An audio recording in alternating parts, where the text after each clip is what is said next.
What up, Laker Nation? You're watching the Los Angeles Lakers Report by Chat Sports. We have a loaded show today. We got news on some veteran workouts that the Lakers have been hosting. We'll break those down. We also have some trade rumors to discuss as the NBA trade deadline is just a couple of weeks away. And then we got an update on Anthony Davis and when he may be back in the lineup for the Lakers. We're going to break all that down in the show, so lock us in. Let's roll.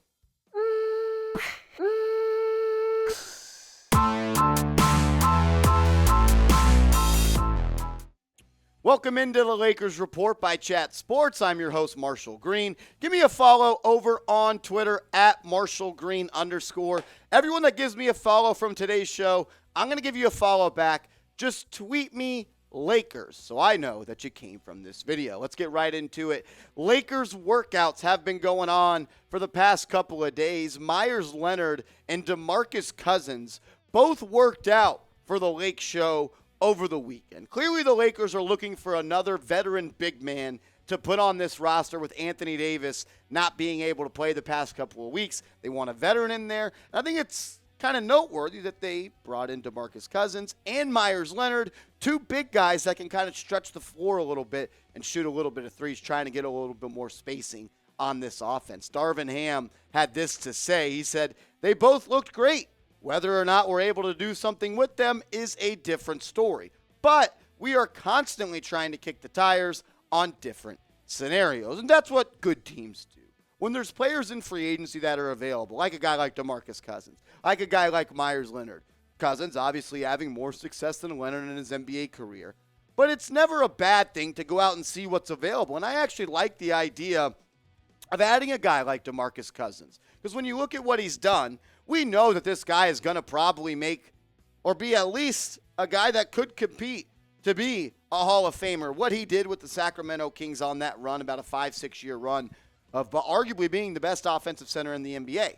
And he's kind of transformed his career into being a guy that can come off the bench and provide you some instant offense. In 2021, last season, he averaged 9 points per game, 5.5 rebounds, shot about 45% from the field. 3-point percentage a little bit low, but if you leave him open, he's going to take it, and he can make you pay from that distance. I think Boogie going to the Los Angeles Lakers makes the most sense here. I think he fits with a guy like LeBron James, and I just think that they need a little bit more of a scoring punch off the bench. No, DeMarcus Cousins isn't going to come here and get you 20 points per game off the bench. But can he get you 8 points in 13 minutes? Can he knock down a couple of threes? Can he get you some offensive rebounds? He's also a pretty solid distributor. He can create opportunities via the pass into the corner for open threes. I think Cousins makes more sense than a guy like Meyers Leonard, who I'd also be okay with, to be quite frank. You got to go back to the 2019-2020 season to see a large sample size of a guy like Meyers Leonard when he played 51 games. The guy shot 41% from downtown in that season. That's an elite clip for a guy that plays at the center spot like Leonard does. 6 points per game, 5 rebounds, above 50%. I'd say he's a better shooter than Boogie is, but I think Boogie at this point is a better offensive all-around player. Leonard has missed 2 years with injury, plus the off-the-court issues. I'm always worried about a guy that really hasn't played basketball, hasn't hooped at a competitive level like the NBA in the past 2 seasons.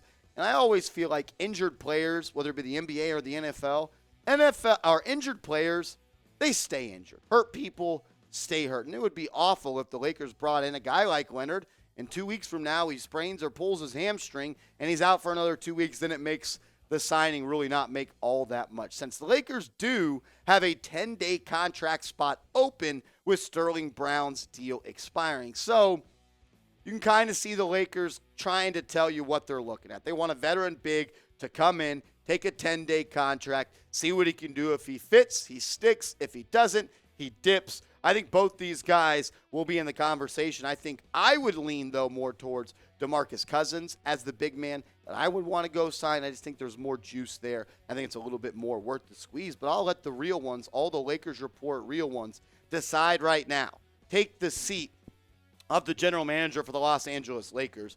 Who would you rather have? Pick one of these guys. Type L for Meyers Leonard. Type C for Boogie DeMarcus Cousins. I want to hear from you guys down in the comment section. And I know this much. If the Lakers sign Cousins, they sign Leonard, we are going to be breaking it down on this channel. YouTube, YouTube.com/@LakersTV. We put out videos almost every single day on the latest Lakers news and rumors. And with the trade deadline almost here, our content is going to heat up. We are less than 30 subscribers away from 49,000. Help us get there today. You bleed purple and gold. You love the Lakers, and you're looking for a one-stop shop on YouTube to keep you up to date. This is your channel. Lock us in. Go down right now. Hit that big red sub button. The latest trade rumors around the Lakers. We've heard LeBron James pretty much say in a post-game press conference that a trade needs to happen. We've seen other people talk about why they haven't made a trade. We've talked about other people talking about a trade could be coming. We're going to break down all the trade rumors coming up in a second, as it appears they may not be in a rush to pull a trigger. But first, I want to tell you guys what you should pull the trigger on, and that is Rocket Money. Go to rocketmoney.com/NBA now. In 2023, I told myself I want to save more money. And an app that's helping me do that is Rocket Money. They organize and optimize all of your finances. They cancel your unused subscriptions with just a tap, and they keep track of your monthly expenses. So they let you know if you're spending too much money by going out to eat, or you're spending too much money doing other stuff you don't need to do instead of saving money. They help you save money, organize and optimize your finances. I mean, Forbes is calling it the app that will save you hundreds of dollars. They also negotiate to help you lower your existing bills. And I love that they monitor events that affect your credit score. So if you're trying to pump those numbers up on your credit score, Rocket Money is a great way to do that. They also let you view all your subscriptions on one screen. They show you all of them. So you may look at it and be like, I didn't know I had a subscription for Netflix, Hulu.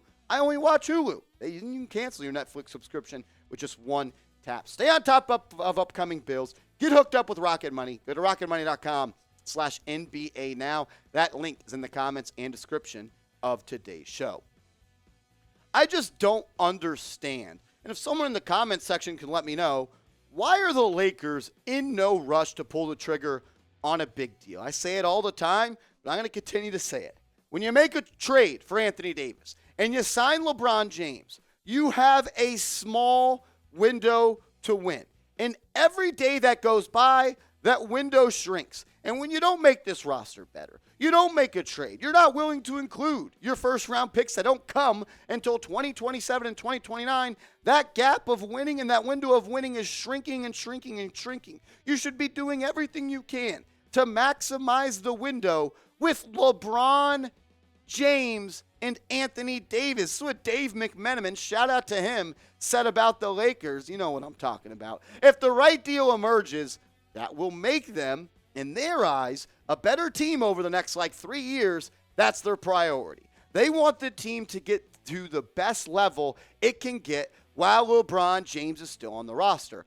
But if that means not making that deal in February and playing out the rest of the season with the group that they have, and knowing that they feel like there's going to be a better deal in July this offseason, they'll do that. If I'm LeBron James, I think I demand a trade after the season. I would. You have showed me time and time again, you are not trying to exhaust all options to win basketball games right now. McMenamin just told you they want to make a deal that makes them better for the next 3 years. You're not going to have LeBron for 3 more years if you keep using that same strategy. You should be doing everything it takes to get LeBron James, another superstar on this team, so you can add another banner inside Crypto Arena. I still call it Staples Center. These are the Western Conference standings right now, and I'll tell you this much. You're 19-24. You're 2 spots out of the last spot in the Western Conference. That's embarrassing. You have LeBron James. I can't believe Rob Pelinka got that contract extension. The worst contract in all of sports. The Lakers are 1.5.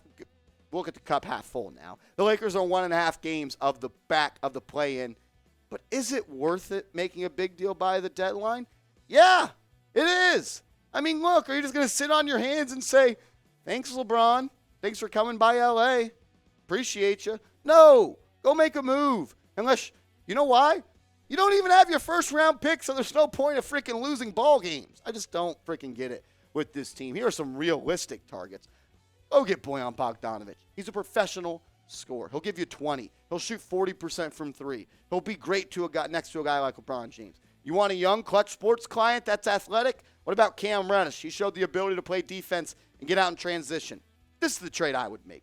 It's not a superstar. But if you can land Doug McDermott and Josh Richardson, this team is much better than when they were before you had them. McDermott's one of the best scorers and shooters off the catch in the NBA. And Josh Richardson, even though he's streaky in his career right now, he's playing good ball with San Antonio. He's a good perimeter defender. He can create his own shot. He can handle the rock a little bit, and he can get buckets. I'd make that trade. You become way, way better. You want to shoot for the stars? Then shoot for the frickin' stars. Miles Turner and Buddy Hield, we've talked about that trade package that's been on the table for the Lakers. Buddy Hield, one of the best shooters in the NBA. That's what this team needs. He's getting up over 9 threes per game. The dude is a bucket out there. I mean, do you want to go trade for Bradley Beal?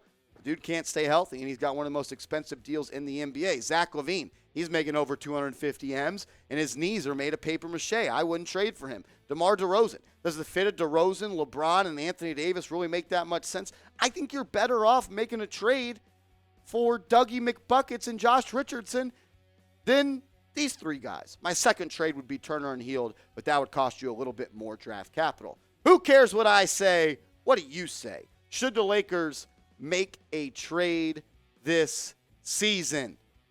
Type Y for yes. Type N for no. I say yes. You got LeBron. You can't continue to let years go by and waste his career, or he's going to get very, very salty. Type Y for yes. Type N for no. Let's get to an Anthony Davis injury update as Mike Trudell, a Lakers insider, said this. He is getting on the court a little bit more in the half court. You can see here taking a couple of shots, a little bit of dribbling. What he's not doing yet is running up and down the floor, doing full court activity in that sense. There's no timetable. There's no day set yet. They have to sort of see what he can do in terms of, can he do something like this, but then also run to the other end of the court. And how does this foot feel that day or the next day? Foot injuries are something that are so tricky in the NBA, especially when you're dealing with athletes that are 7 feet tall.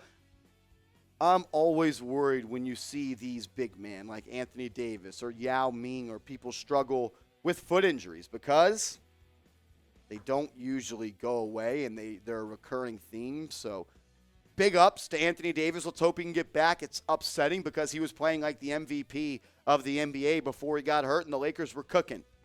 Thing is, the gas has been off since AD has been out of the lineup.